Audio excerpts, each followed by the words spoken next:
dia bisa mempengaruhi infertility atau kegagalan kehamilan. Jadi hati-hati, kekurangan vitamin D yang ekstrim pada orang-orang tertentu yang mempunyai epigenetik turunan yang seperti itu, apalagi ada pengaruh obat dan lain sebagainya, itu menyebabkan kelainan rahim, kelainan reproduksi, akibatnya tidak bisa mempunyai anak.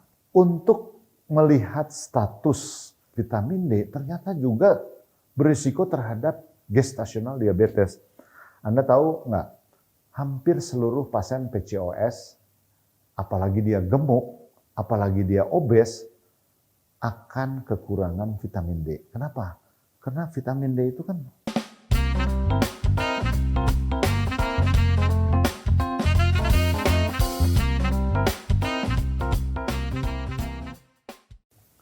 Sahabat Dr. Tono, ini ada acara baru untuk memberikan kuliah, dan kuliah ini adalah untuk profesional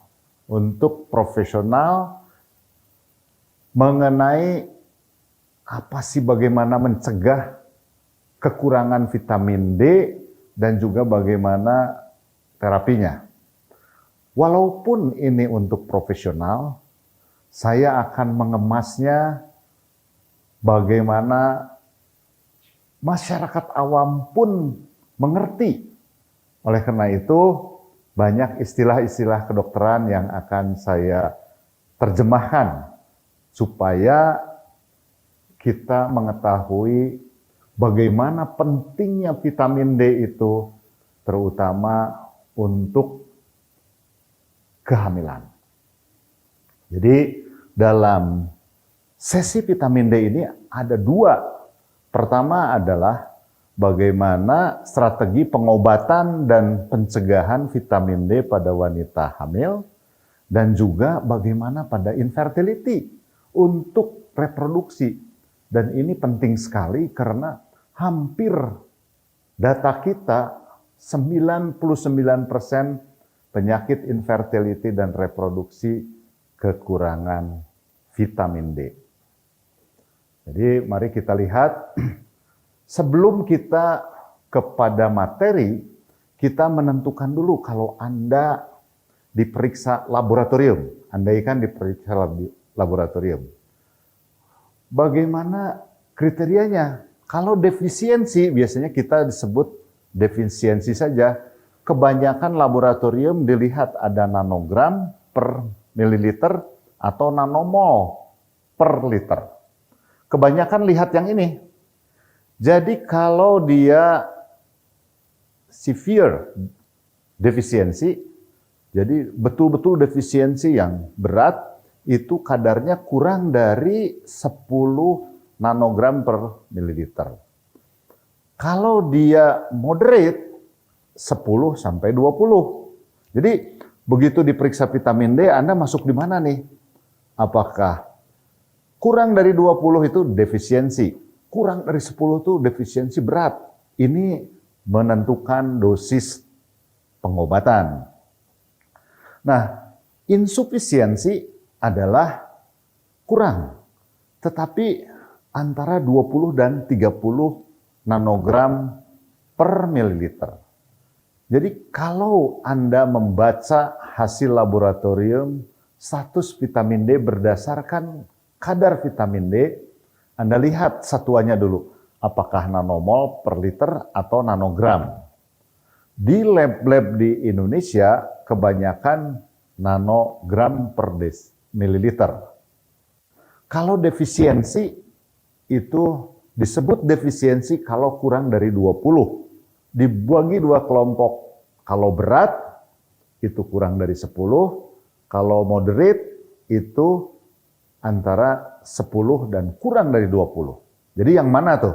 Di bawah 10 atau antara 10-20? Kekurangan insufisiensi itu antara 20-30. Tidak defisiensi, itu disebut insufisiensi. Nah, apa yang dinilai cukup atau sufisiensi itu antara 30-40. Tapi itu pun dianggap bahwa kadar minimal. cukup minimal antara 30 dan kurang dari 40. Sebetulnya ada juga dosis terutama yang diinginkan oleh ahli-ahli ortopedi, ahli tulang, itu optimal level in tissue atau sel itu antara 40 sampai kurang dari 60. Kalau sudah meningkat antara 60 dan 100, overdosis itu lebih dari 100 dan di atas 100 intoksikasi. Jarang sekali ya. Jadi jangan takut kelebihan vitamin D, karena paling tinggi juga biasanya antara 60 kalau kita lihat di hasil-hasil laboratorium yang ada. Jadi paham ya, yang paling penting adalah disebut defisiensi kalau kurang dari 20. Disebut insufisiensi 20-30. Disebut normal itu di atas 30. Itu aja pegang. Ya. Jadi supaya mudah memahaminya. Nah, sejawat sekalian atau sahabat Dr. Tono, vitamin D itu sangat penting terhadap reproduksi, kehamilan, dan juga ternyata terhadap janin. Sangat penting sekali, karena bisa merubah perilaku janin juga. Bisa merubah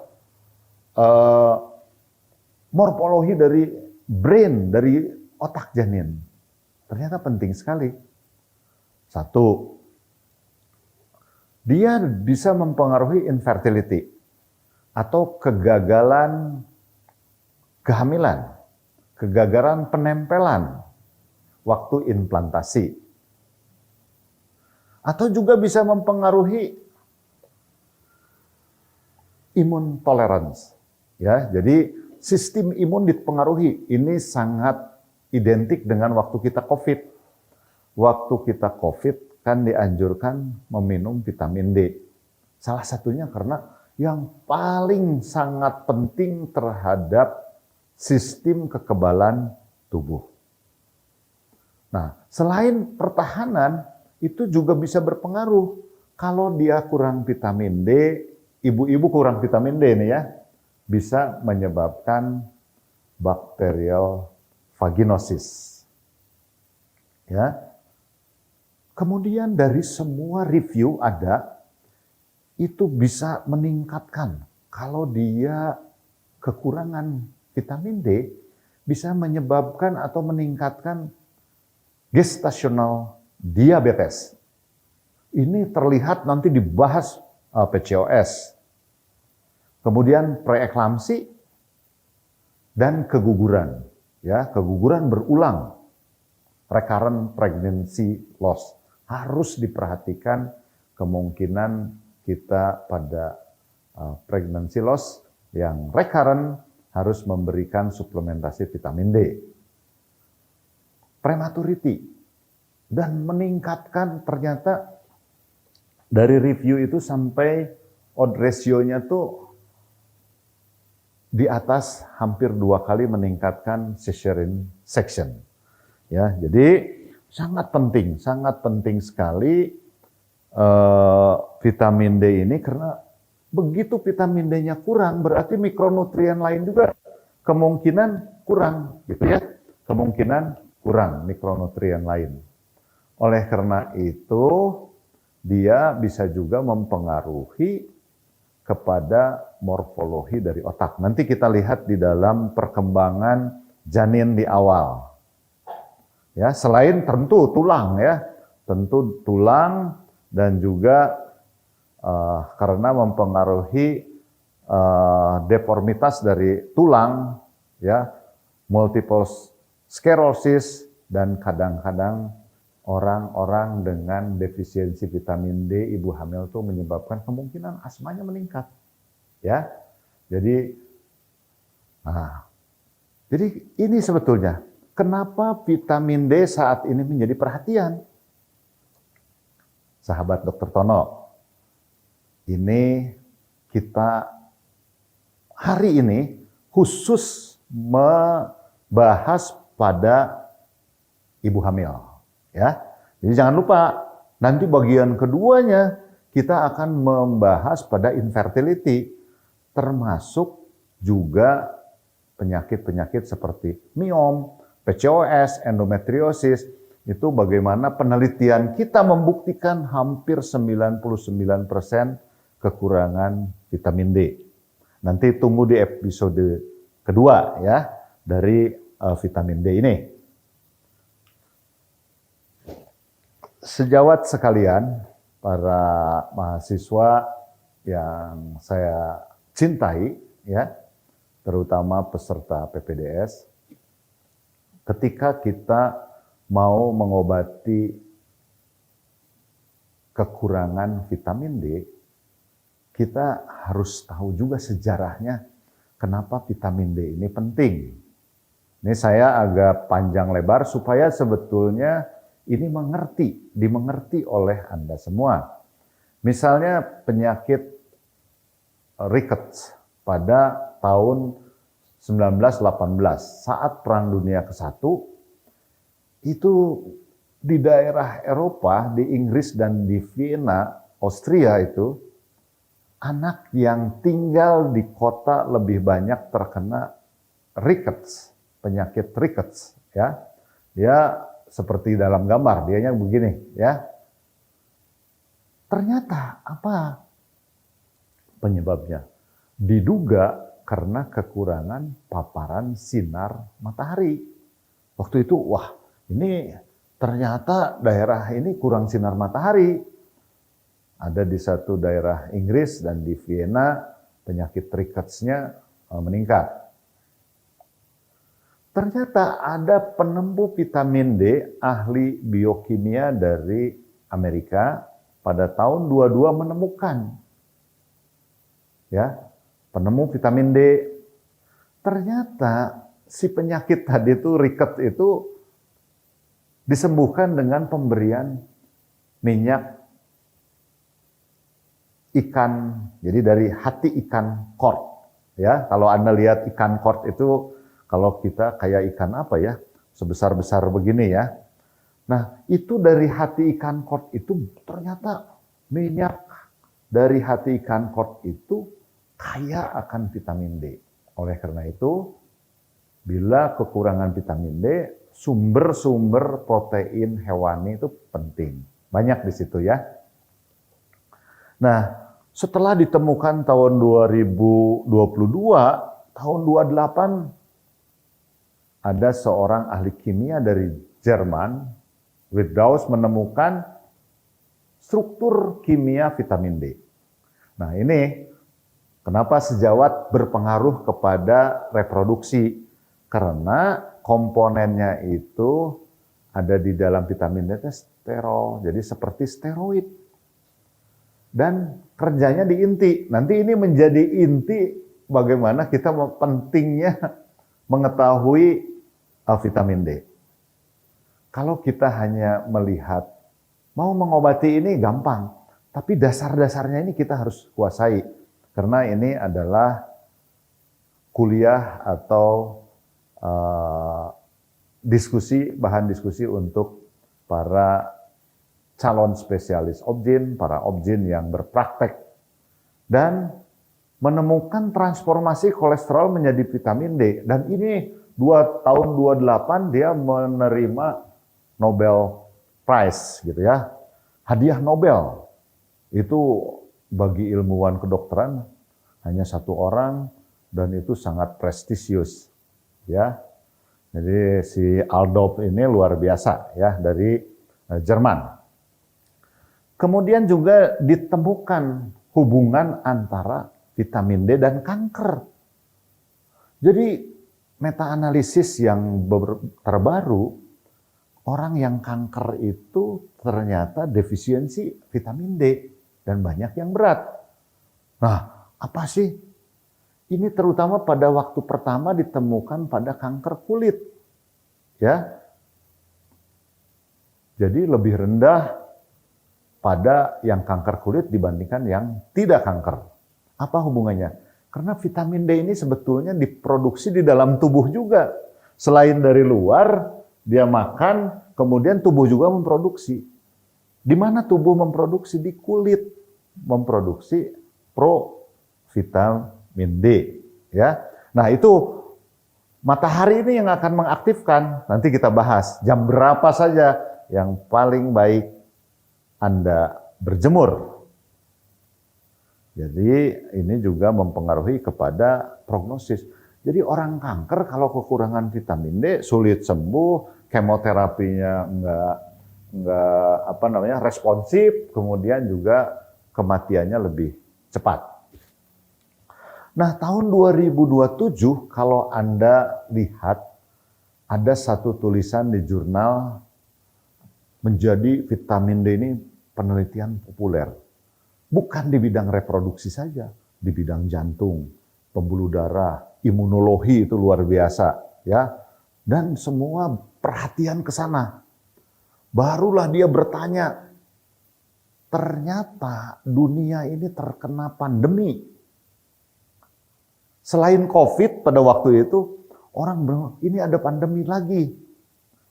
Pandemi vitamin D, ya. Jadi karena kekurangannya banyak sekali. Akibatnya apa? Riset vitamin D meluas dan juga mempengaruhi sistem skeletal tubuh, imunologi, dan reproduksi. Nah ini ya. Jadi kalau Anda lihat sejarahnya, kenapa vitamin D ini sekarang jadi tren dan dihubungkan dengan semua penyakit, kejadian sakit, dan juga prognosis, ini sebetulnya. Nah, jadi pada waktu itu seperti fenomena gunung es yang disebut kekurangan vitamin D waktu itu karena penyakit riket saja. Ternyata orang alergi, orang asma, autis, kanker kardiovaskuler atau jantung dan pembuluh darah, hipertensi, gigi, karies gigi, diabetes, eksim, banyak termasuk preeklamsi, prenatal infeksi, dan prematur. Ini ternyata seperti gunung es. Nah, disebut pandemi karena dunia mengatakan bahwa 75% orang dari populasi penduduk dunia kurang vitamin D. Nyadar kan? Saya sadar. Saya juga nggak mungkin lah kurang vitamin D. Jadi waktu COVID itu saya periksa vitamin D. Ya ampun, saya juga ternyata termasuk yang defisiensi. Waktu itu sekitar 19. Akhirnya saya minum yang 5.000 karena dia masuk defisiensi. Kemudian 6 bulan kemudian diperiksa ternyata belum mencapai 30. Nah ini faktor umur ini juga mempengaruhi. Ya, faktor umur belum mencapai 30.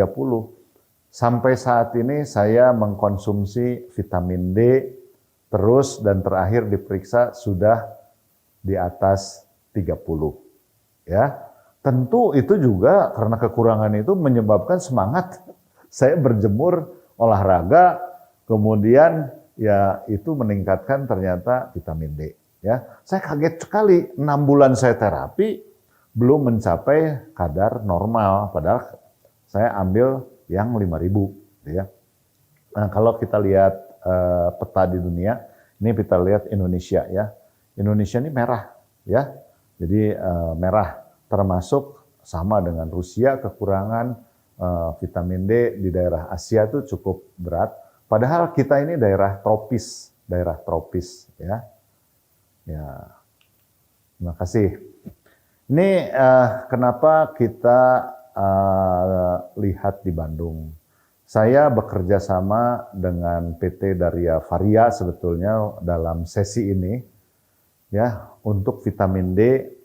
Kemudian pada saat itu karena kerjasama dan saya bicara di forum launching vitamin D dari Varia, ini saya meneliti bagaimana distribusi tingkat kecukupan vitamin D pada ibu hamil. di Rumah Sakit Limyati Bandung dari Januari 2020 sampai September 2021. Ya.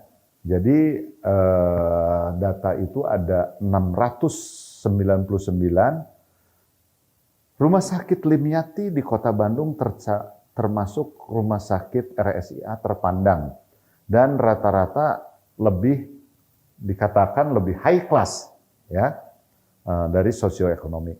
Ternyata apa yang terjadi?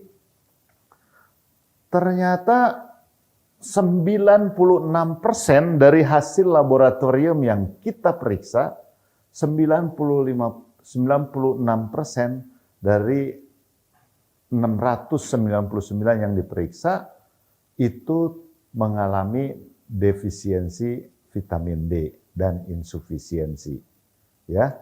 Jadi defisiensi yang kurang dari 20 itu 67%. Mungkin kalau diperiksa termasuk saya, tapi kan saya bukan ibu hamil gitu ya. Nah, yang insufisiensi sekitar berapa persen? Sekitar 29%. Dan yang normal hanya 4%. Kan mengagetkan data ini. Di daerah rumah sakit yang dikatakan juga rumah sakit terpandang, yang dikatakan untuk Bandung itu termasuk yang menengah ke atas, itu ternyata 96% ibu hamil kekurangan vitamin D. 95% ibu hamil kekurangan vitamin D. Nggak tahu kalau di daerah. Ya, kita lihat lagi. Nah, nanti pada episode 2 sebetulnya saya ingin membahas karena saya memberikan vitamin D pada orang endometriosis, PCOS, mioma uteri, gangguan sperma, dan juga infertility pada umumnya. Kenapa? Dari penelitian ini, nanti episode 2 yang akan kita bahas, bagaimana strategi prevention dan berapa lama untuk mencukupi vitamin D pada penyakit-penyakit ini. Ya, endometriosis, PCOS, gangguan sperma, mioma uteri. Ya. Ini ternyata kita ambil sampel dari penelitian yang dilakukan oleh peserta PPDS dan yang subspesialis di Hasan Sadikin. Saya gabungkan distribusi tingkat kecukupan vitamin D pada wanita dengan ginekologi dan infertilitas ternyata berapa? Hampir 99,4% kekurangan vitamin D. Ya. 74,7 defisiensi dan 24,7 insufisiensi. Jadi apa pemirsa? Orang infertility, apalagi penyakit endometriosis, mioma dan lain sebagainya, 99,6%, 4% defisiensi dan insufisiensi vitamin D. Nah, ini pengaruhnya terhadap apa? Nah, di sini secara keilmuan saya akan bahas secara detail, ya, agar Anda mengerti kenapa kita memerlukan suplementasi vitamin D dan berapa kita dosisnya? Apakah 1.000, apakah 2.000, apakah 4.000 atau 5.000 internasional unit yang diberikan? Tergantung. Sehingga pada waktu dulu ketika orang-orang akan diberikan vitamin D, saya periksa dulu kadar vitamin D-nya. Lumayan juga cukup mahal. Sekarang saya sudah langsung memberikan prevention. Karena sudah 99% data ini menunjukkan bahwa infertility ada kekurangan vitamin D. Nanti episode 2 akan dibahas satu-satu pada endometriosis gimana strateginya. Pada mioma uteri bagaimana strateginya. Nah, dasar ilmiah dari vitamin D, kenapa vitamin D menjadi bahan diskusi, dan di penyakit jantung banyak penelitian. Di penyakit dalam, di ginjal, di kulit, ortopedi.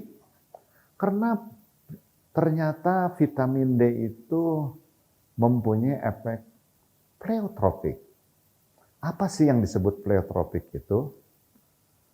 Pleotropik itu satu gen atau kondisi yang mana dimiliki oleh satu fenotip terdapat sistem organ lain. Jadi ada satu gen, ini misalnya gennya vitamin D, ada reseptor vitamin D. Dia akan bekerja kepada hampir 3% dari sistem genom. Bayangkan, 3% dari sistem genom. Jadi dia mempengaruhi organ lain, karena reseptornya ada di mana-mana. Nanti kita lihat setelah ini ya. Nah sekarang, efek pleotropik itu adalah vitamin D ini ternyata meregulasi tadi 3% dari gen manusia. Ya, gen manusia urutannya, untaiannya, sehingga bisa berpengaruh kepada Human Genome Project, ya. Nah ini yang kita harus perhatikan. Nanti lihat di jurnalnya ya. Semua bahan yang ini ada sitasinya, sumbernya. Jadi kalau Anda ingin memperdalam, dari tiap yang saya bicarakan bisa dilihat siapa yang meneliti, kemudian Anda bisa lihat perdalam, ya. Mudah-mudahan jadi diskusi. Nah, ini yang menyebabkan kenapa kita meneliti. Jadi kalau kita lihat, kita sudah menulis di 6 jurnal atau lebih ya mengenai vitamin D ini. Mulai dari penelitiannya itu pada miom, PCOS, endometriosis, cairan folikel. Saya 2 kali atau 3 kali meneliti dari cairan sel telur yang diambil pada bayi tabung, cairan folikel, ya, dilihat vitamin D-nya, kadarnya. Bagaimana yang vitamin D kualitas embrionya nanti bagus, kualitas oositnya bagus, bisa kelihatan. Anda silahkan nanti baca di jurnal yang sudah kita terbitkan. Jadi penelitian itu. Penelitian ini dipakai untuk disertasi S3 juga SP2 ya, yang di cairan folikel. Nah, Anda secara keilmuan perlu mengetahui jalur pensinyalan vitamin D ya pada satu sel ya. Jadi ada sel target. Sel target itu vitamin D itu bekerja di daerah dekat promotornya, yaitu di gen CYP19 ya. Jadi CYP19 gen itu menyebabkan vitamin D itu reseptornya ada. Dan ini ada di inti sel. Jadi serupa dengan estrogen, steroid ya. Jadi hormon-hormon steroid serupa. Oleh karena itu kadang-kadang disebut juga ini vitamin D atau hormon ya. Jadi karena dia ada di inti sel. Nah, CYP19 gen ini mempengaruhi aromatase. Apa akibatnya? Nih, dasarnya terutama pada kelainan reproduksi wanita. Ini dasarnya. Jadi Kinuta waktu itu di Jepang ya. Coba Anda baca saja ini si tulisan Kinuta ini ya. Tahun 2020 dia menemukan. Jadi mencit betina di labnya itu diambil, di knockdown. Jadi reseptor vitamin D itu ditarik, diambil, cap, ya, knockdown namanya.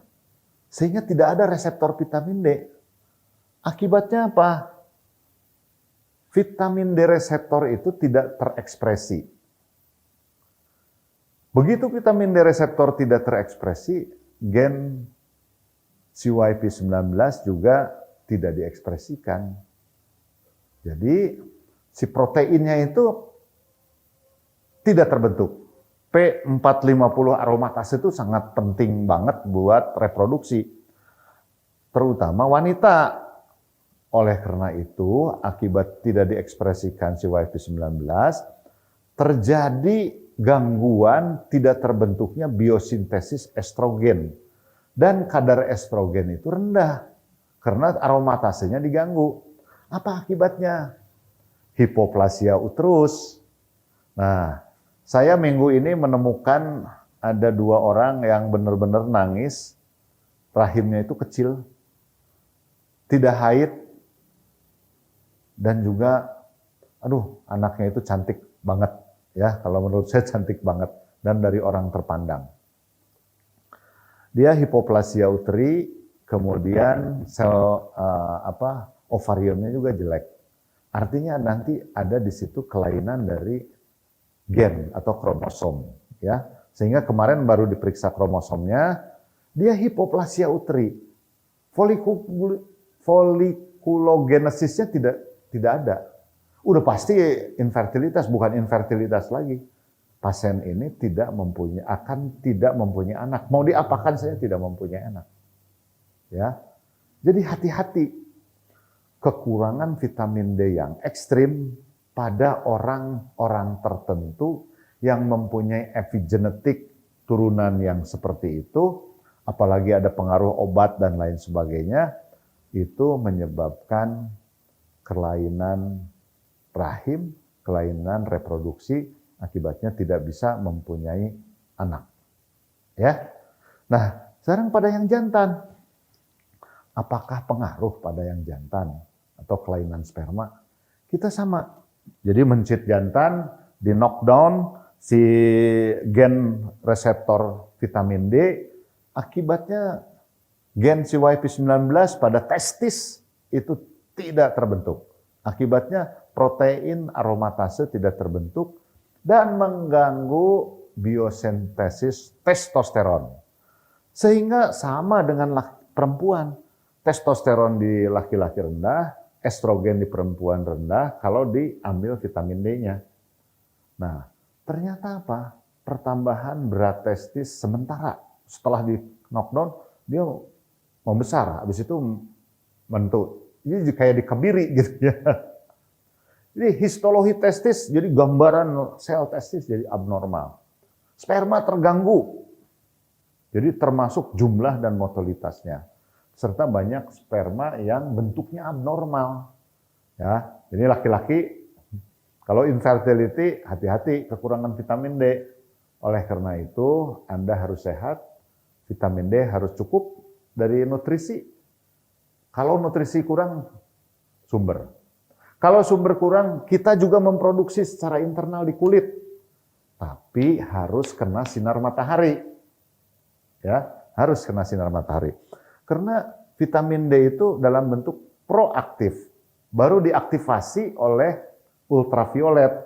Nanti saya katakan di sini, jam berapa sih yang paling cocok berjemur? Kita ada risetnya. Ini di dalam YouTube, di dalam perdebatan. Yang ini bilang paling bagus jam 10-12, yang sini jam 11, jam 1, yang ini sore pagi hari. Nah, yang mana yang paling baik? Kita buktikan nanti secara ilmiah, ya. Mana yang paling baik? Vitamin D. Ya. Nah, ini kalau kita lihat di dalam gen ininya, bahwa kebutuhan vitamin D itu berapa sih? Ya.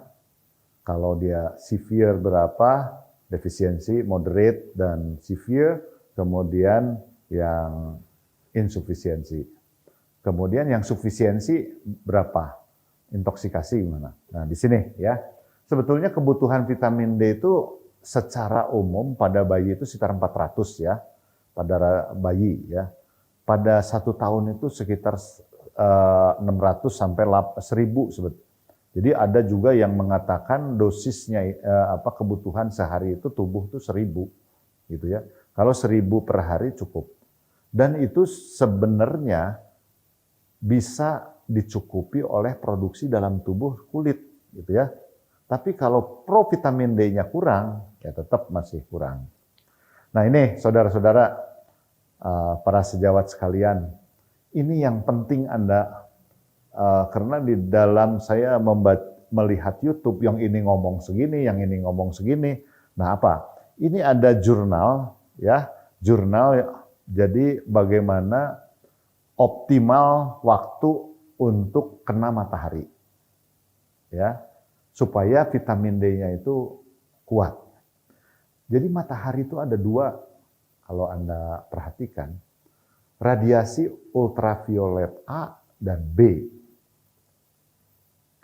Jadi ultraviolet A itu bahaya, ya, panjang gelombangnya lebih tinggi. Jadi untuk vitamin D diperlukan matahari yang mengandung sinar ultraviolet B sehingga menghasilkan vitamin D. Nah, kita harus mempelajari jam berapa rasio ultraviolet A dan B itu sangat penting. Oleh karena itu kalau kita lihat grafik ini kalau vitamin D. Jadi vitamin D kalau kita paling maksimal di antara jam 10 sampai 14. Orang mau nggak berjemur jam segitu? Gosong, apalagi di Indonesia, dihindari. Ya, memang ini dia mengaktifasi paling bagus vitamin D. Tapi lihat, jangan lupa, ketika dia paling tinggi, ultraviolet A juga paling tinggi. Ya, sehingga bisa menyebabkan kanker kulit pada orang-orang yang sensitif, ya. Jadi ultraviolet A-nya tinggi, ultraviolet B-nya tinggi. Nah, sehingga di jurnal itu dibahas menjadi diskusi jam berapa. Yang satu bilang jam 10 sampai jam 14 itu paling bagus karena mengandung ultraviolet yang untuk merubah vitamin D paling tinggi. Jangan, kita ambil yang aman. Tidak menyebabkan kutaneus yang titik-titik ini, tetapi masih cukup tinggi. Ya kalau bisa ini di bawah jam 10 atau di atas jam 16. Ini ya. Jadi kalau Anda mau berjemur aman, kulit juga tidak tereksposur oleh kemungkinan cutaneous carcinoma, ya. Nah, jadi daripada kita takut melanoma malignum dan juga kepanasan di sini jadi itu, ya udah, Anda berjemur di bawah jam 10, ya. Walaupun dia yang merubah vitamin D, nah ini bisa sampai 600-800 katanya. Di sini bisa sampai 1000. Nah kita ambil di sini saja supaya tidak ada risiko penyakit cutaneous malignan melanoma. Ya, jadi atau di sore. Sore juga bisa. Sini sama ya. Di bawah jam 16. Jadi bolehlah sunrise, sunset bisa di bawah kecil ya. Itu. Jadi kesimpulannya apa? Kalau mau berjemur disarankan menghindari paparan matahari untuk kanker kulit di bawah jam 10 dan di atas jam 16. Jadi hindari jam 10 sampai jam 16. Itu ya, jangan terlalu berjemur. Ya beda dengan orang bule kan di Bali, mereka kan jarang kena matahari, jadi kena matahari senang banget ya. Nah, kalau orang kita yang tropis ya hati-hati. Nah, berapa kadar vitamin D yang normal pada kehamilan? Ini ada beberapa kalau kita lihat di sini ada beberapa rekomendasi ya. Jadi Institute of Medicine mengatakan 20 nanogram. Kemudian Endocrine Society itu 30 ya, 30 nanogram. American College of Obstetrics and Gynecology, ini kita selalu sering memakai AOCOG ini 32. Tapi sepakat hampir semua di dunia itu panel ahli vitamin D ini mengatakan ya udah, yang paling penting kita yang normal itu 30. Itu normal rendah sebenarnya tadi yang pada tabel pertama kita bahas. Kemudian, apa sih efek vitamin D? Nah, ini yang penting terhadap keguguran dan kehamilan. Efek vitamin D terhadap sistem imun mulai bekerja sejak periconception. Kenapa disebut periconception? Sebelumnya itu mempengaruhi infertility. Anda lihat nih di sel tropoblas. Ini dia kalau kekurangan vitamin D akan meningkatkan TGF beta. Ya, TGF beta itu adalah sitokin pro-inflamasi. Sedangkan yang kita penting turunkan adalah interleukin 10. Ya. Itu. Jadi harus diturunkan. Kalau dia kekurangan yang bisa juga meningkatkan TNF alfa ya, ingat itu ya. Jadi sistem imun itu tetap di daerah manapun sama, dia bahwa meregulasi sel-sel imun tubuh. Oleh karena itu bisa disebut vitamin D itu imunomodulator. Karena dia juga mereproduksi karena hormonnya terpengaruh. Progesteron terpengaruh oleh vitamin D produksinya karena di sini ada di sel-sel indung telur. AMH terpengaruh, androstenedion terpengaruh, FSH terpengaruh. Karena ada di sel granulosa. Nah, ini yang menyebabkan kenapa vitamin D penting di perikonsepsi dan konsepsi. Jadi sampai efek kehamilan dari perikonsepsi dari indung telur pengaruh, di desi 2 pengaruh di rahim ya, dari telurnya pengaruh, waktu konsepsi pengaruh, plasenta atau kehamilan pada bayi juga pengaruh. Ya. Jadi dia kekurangan vitamin D akan menyebabkan imunotolerans atau imbalan terhadap implantasi, sehingga bisa menyebabkan keguguran. Oleh karena itu, dia mempunyai efek imunomodulator pada jaringan reproduksi manusia. Dan itu jelas dibuktikan di tikus. Kalau kita knockdown yang manusia kan nggak mungkin. Nah, sekarang, apa sih resikonya kalau vitamin D kurang selama kehamilan terhadap ibu dan janin? Ada 2. Terhadap ibu akan meningkatkan preeklamsi, gestasional diabetes, persalinan prematur, abortus spontan, bakterial vaginosis, dan kesehatan tulang. Ya, jadi tulang itu kan, bayi itu kan butuh kalsium, banyak tulang. Jadi untuk membentuk bayi itu, tulang bayi itu dibutuhkan kalsium. Makanya setiap ibu hamil kita suplementasi kalsium. Kalau tidak ada kalsium atau kurang kalsium, itu akan menyebabkan tulang ibu keropos karena diambilin kalsiumnya. Nah, kalsium itu diatur oleh vitamin D. Jadi vitamin D itu mempengaruhi metabolisme kalsium di dalam usus. Kalau kalsiumnya banyak diminum juga vitamin D-nya kurang diserap tuh kalsium. Ya. Dan juga menyebabkan postpartum depression. Ini kita lihat ada 10 review dan meta-analisis yang menyebabkan ini. Jadi sangat kuat, buktinya sangat kuat. Kalau di dalam ilmiah itu udah meta-analisis dan review, systematic review 10, itu udah nggak bisa diperdebatkan lagi. Itu jelas terpengaruh. Oleh karena itu, jangan kekurangan vitamin D. Nah, bagaimana pada fetal dan juga neonatal? Jadi pada bayi dan juga kehidupan si bayi itu, pertumbuh kembangnya.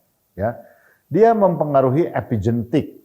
Sehingga di dalam, coba dilihat di jurnalnya itu mempengaruhi, ada meta-analisis yang menganggap bahwa terganggu fetal programming-nya, termasuk dia mempengaruhi brain, ya, otak, ya.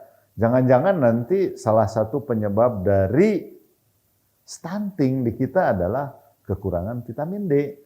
Dan kalau ini terjadi kekurangan vitamin D, fetal program, dia akan mudah kena penyakit asma, eksim, alergi, infeksi, cepat batuk, autism bahkan ya, hiperaktif, dan penyakit jantung, metabolisme, dan lain sebagainya. Ini yang menyebabkan kenapa penelitian vitamin D rame setelah tahun 2020 yang mengatakan terjadi pandemi vitamin D. Dan ini yang penting, neonatal hipokalsemia, jangan takut. Kalau ini terjadi kekurangan vitamin D, ini bisa kalsiumnya kurang.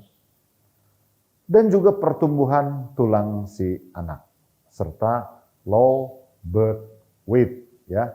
Jadi itu harus diperhatikan vitamin D. Oleh karena itu, nanti kita di akhir dari kuliah ini, saya akan memberikan mana yang diberi 1.000, mana yang diberi 2.000, mana yang diberi 4.000 dan 5.000. Oke? Nah, ini terhadap perkembangan otak dan epigenetik, ya. Jadi sangat mempengaruhi pada ternyata kalau ibu hamil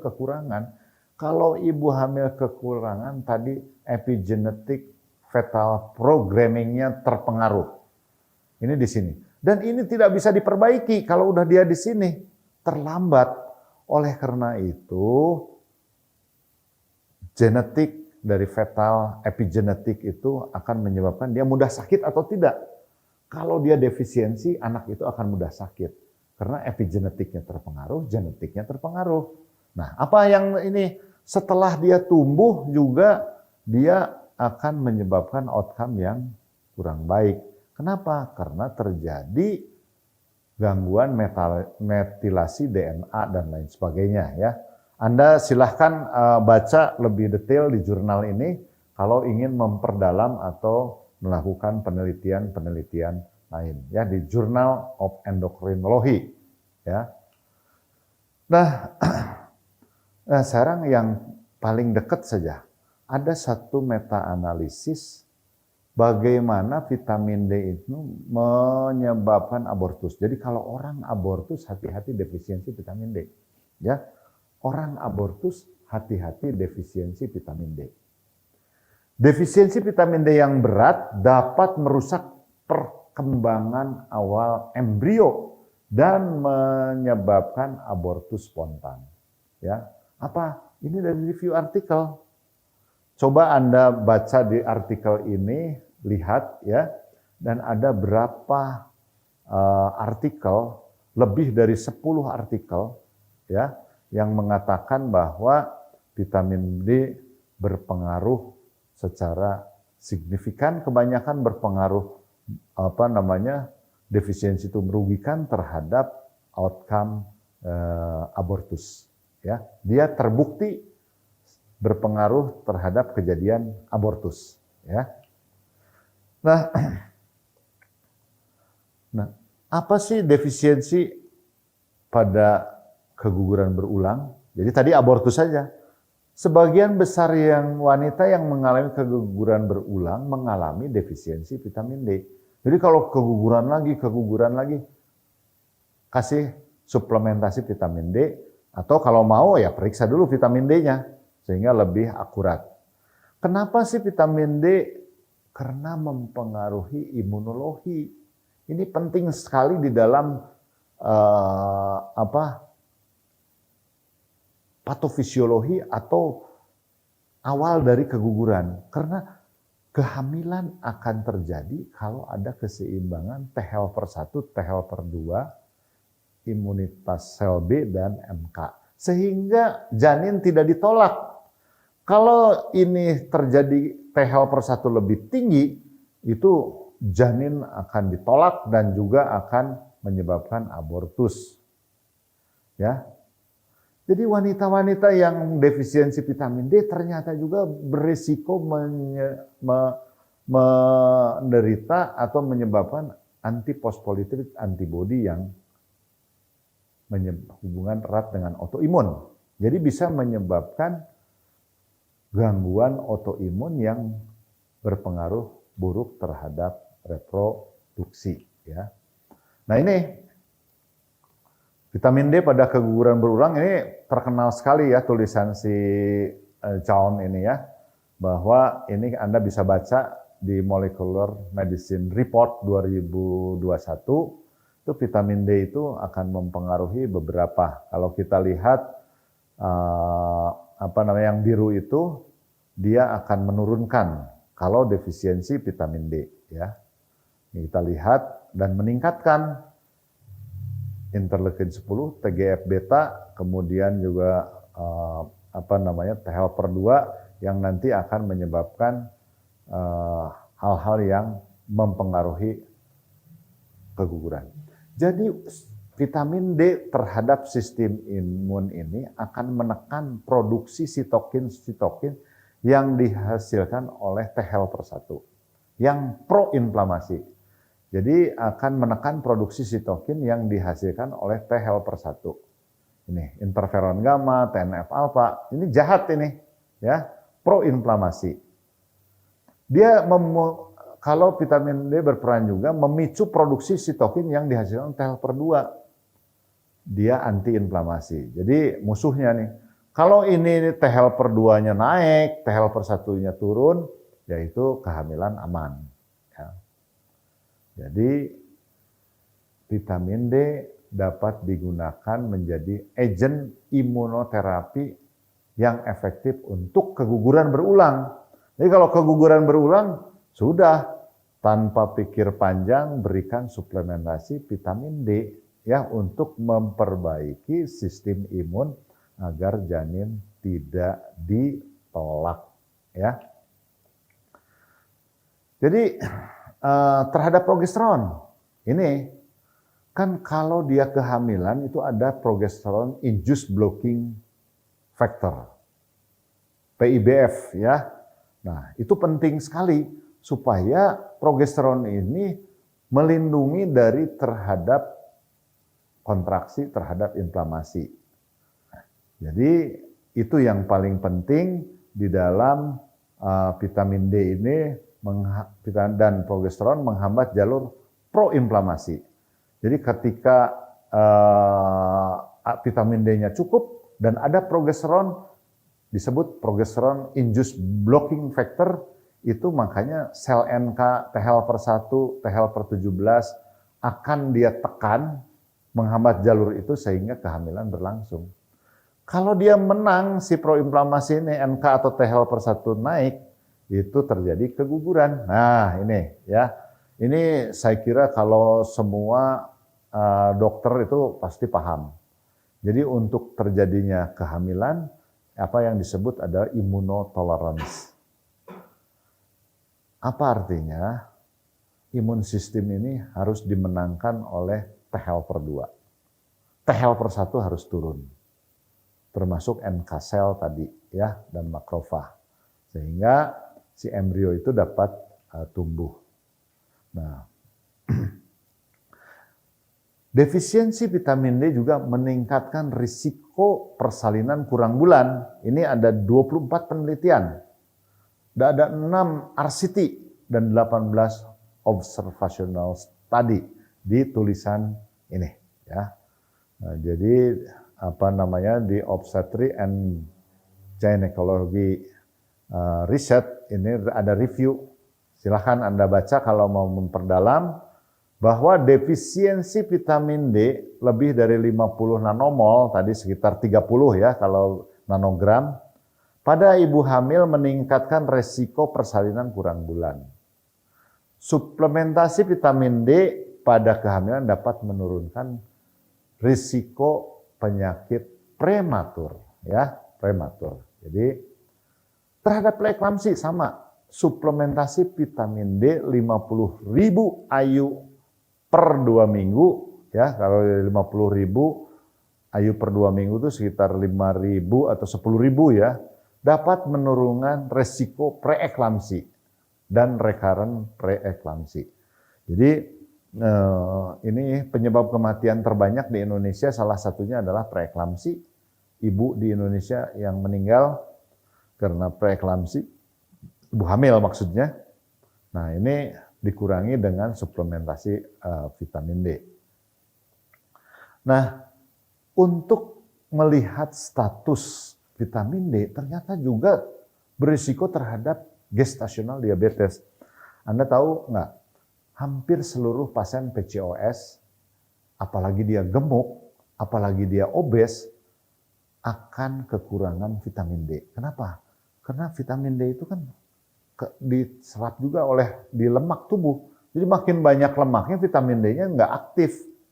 Ya, jadi kalau ini sangat signifikan. Dari hasil review ini adalah ada berapa pasien yang diteliti di sini tahun 2018, 28.982 pasien. Dan sangat signifikan. Jadi kalau kita lihat di plot diagram ini, mengatakan bahwa vitamin D sangat mempengaruhi terjadinya risiko diabetes gestasional. Dan vitamin D menyebabkan perbaikan atau mencegah penyakit diabetes dalam kehamilan. Nah, sekarang kalau ada suplementasi vitamin D dan placebo itu tidak diberikan. Nah, ternyata yang diberikan vitamin D itu tidak ada risiko hiperkalsemia, nggak ada. Tapi menurunkan jelas preeklamsi sampai setengahnya. Gestasional diabetes juga demikian. Low birth weight, ya, atau berat badan lahir rendah dan perdarahan postpartum. Jadi perdarahan postpartum kurang, preeklamsi kurang. Ini sebetulnya kita tahu bahwa itu penting, tetapi dasar-dasar penelitiannya apa? Nah, ini ada 22 penelitian dari 372 wanita yang ada di dunia digabung, ya, dari Cochrane Library. Ya, jadi ini secara ilmiah dan secara praktis sudah sangat sahih untuk mencegah preeklamsi, diabetes pada kehamilan, berat badan lahir rendah, dan perdarahan. Itu penting banget pemberian atau kecukupan vitamin D. Nah, sekarang bagaimana dosis profilaktik? Tadi kan kalau pengobatan, pada kehamilan itu akan menyebabkan penurunan abortus berulang, preeklamsi, dan diabetes. Nah, dosis profilaktik vitamin D pada sistem reproduksi akan menyebabkan mengurangnya mioma, endometriosis, dan PCOS. Yang ini semua mengganggu fertilitas. Jadi silakan Anda simak dari slide ini, ya. Kalau fertilitas, nanti pada episode 2 kita akan bahas di PCOS gimana pengaruhnya. Seberapa jauh PCOS kena kekurangan vitamin D, berapa datanya, endometriosis demikian, mioma juga demikian. Karena ini ada berhubungan dengan sistem imun juga, sehingga mengganggu reproduksi dan tentu nanti akhirnya pada kehamilan. Nah, ini dosis profilaktik yang ada di Nutrien tahun 2021, ini yang di jurnal ini dari Nutrien ini untuk bayi 400 sampai 600. Jadi kalau 1000 udah aman, ya. Jadi infant boleh 1000, kebutuhannya 400-600. Kurang dari 12 bulan 1000.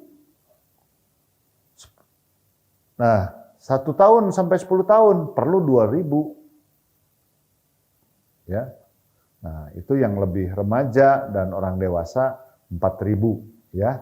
Ini adalah rekomendasi dari Nutrien, ya, majalah ini yang membahas mengenai nutrisi, ya, bisa di dalam 5 sampai 2 minggu diberikan untuk profilaktik kekurangan vitamin D, ya.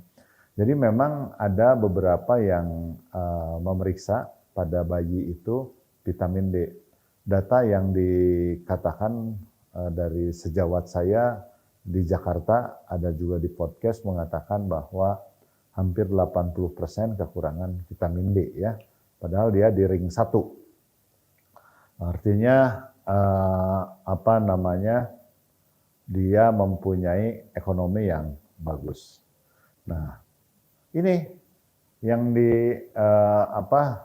direkomendasikan untuk kurang dari 1 bulan itu bisa 1.000 ya selama 3 bulan. Kurang dari 12 bulan ya bisa 2.000 selama 3 bulan. Demikian selanjutnya Anda bisa baca. Bahkan menurut Nutrien itu untuk dewasa itu 6.000. Ya, tapi kita yang banyak boleh 4.000, boleh 5.000 lah yang ada. Sediaan yang 6.000 IU tuh di kita jarang ya. Jadi Anda baca ini berapa unit yang diperlukan tergantung usia ya, tergantung usia.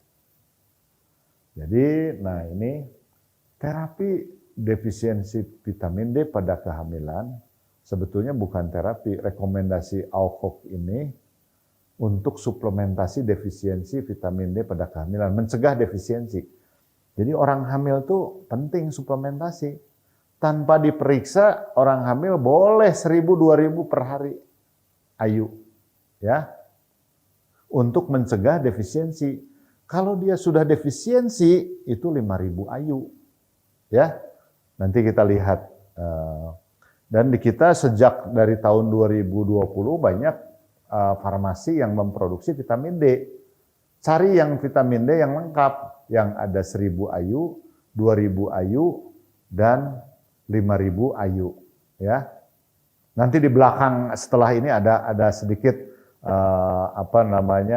kerjasama kita dengan produk vitamin D yang 5.000 IU, kita bisa Anda lihat ya.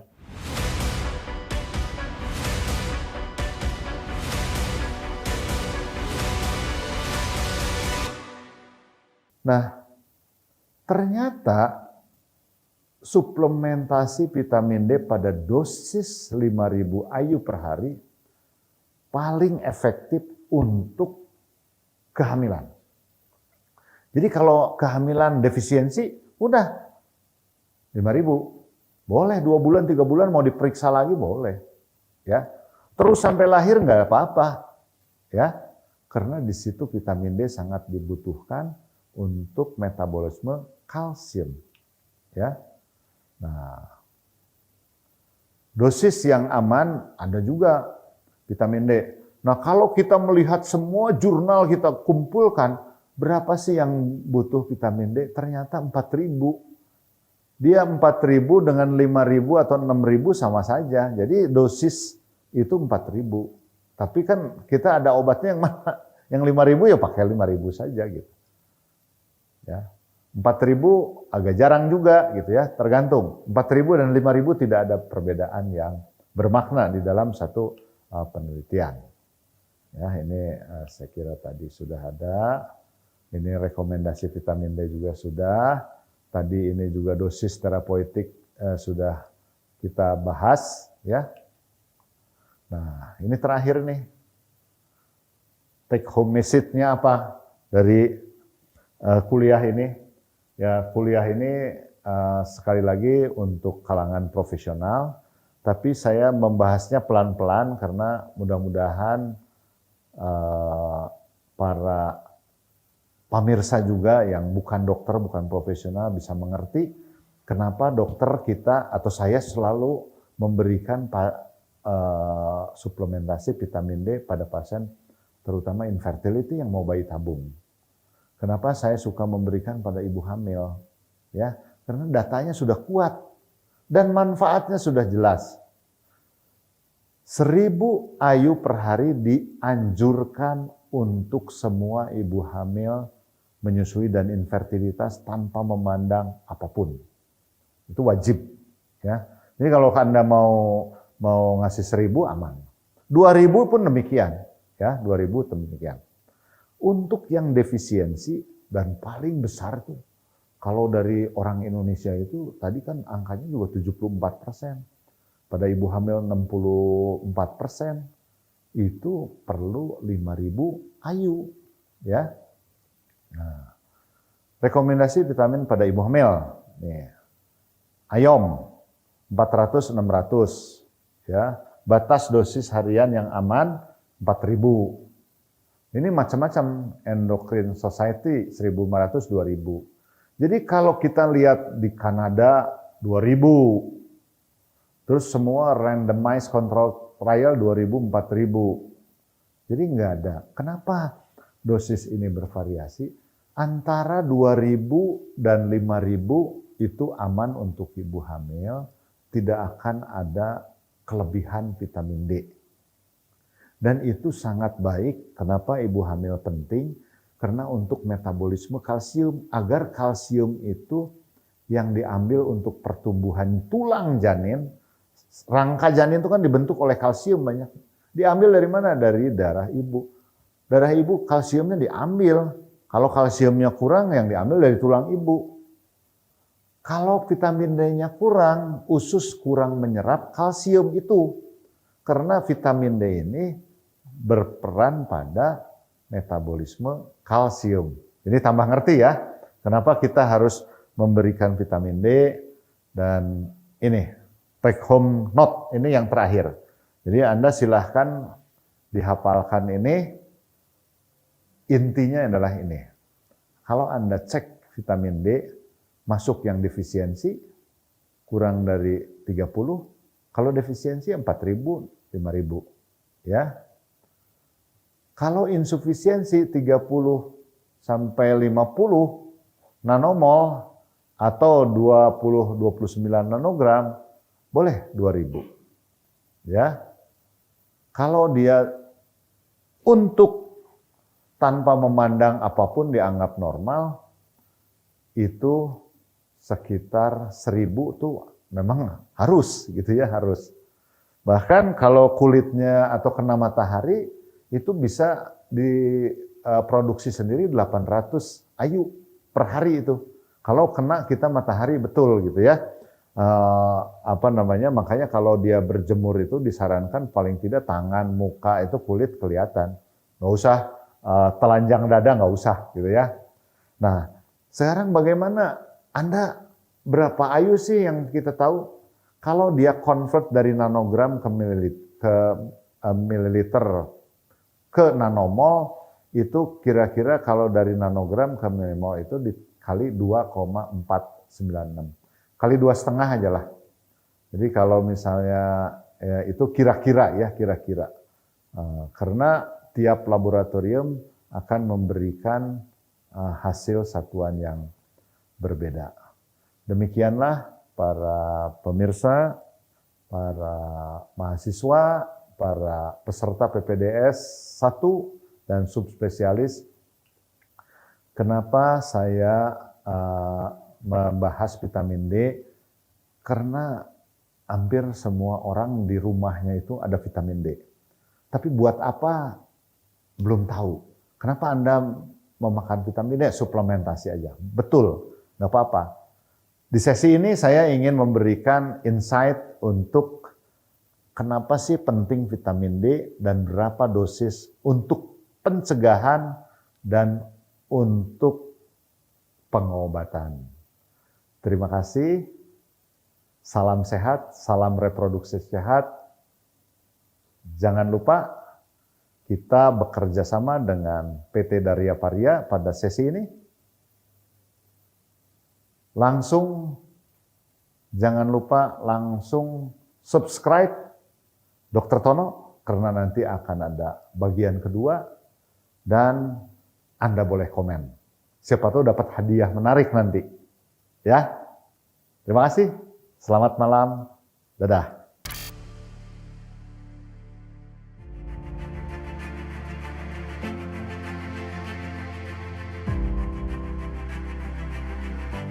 Suplementasi vitamin D dan mikronutrien lainnya penting untuk kesehatan ibu hamil, bayi, dan perkembangan anak.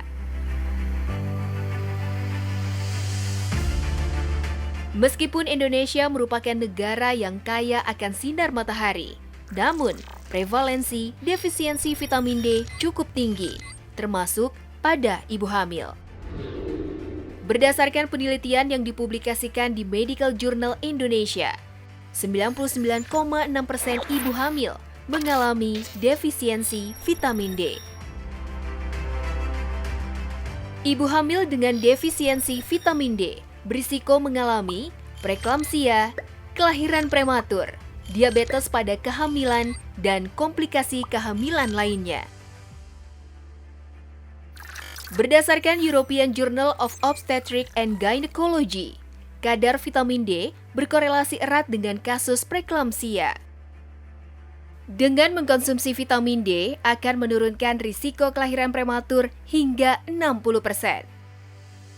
Suplementasi vitamin D juga terbukti memperbaiki sensitivitas insulin dan menurunkan total kolesterol dan LDL pada penderita PCOS yang akan menjalani IVF. Daria Faria dengan bangga mempersembahkan 40D, Fortify the Future. Dengan kandungan kolekalsiferol 5000 IU dengan sediaan kapsul lunak yang mudah dikonsumsi.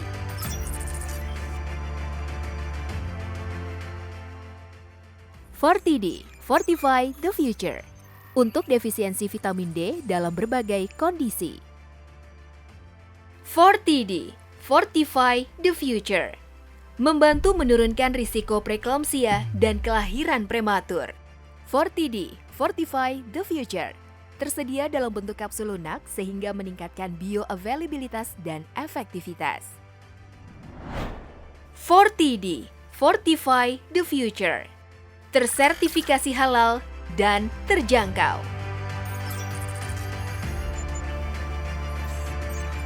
Forty-D, Fortify the Future.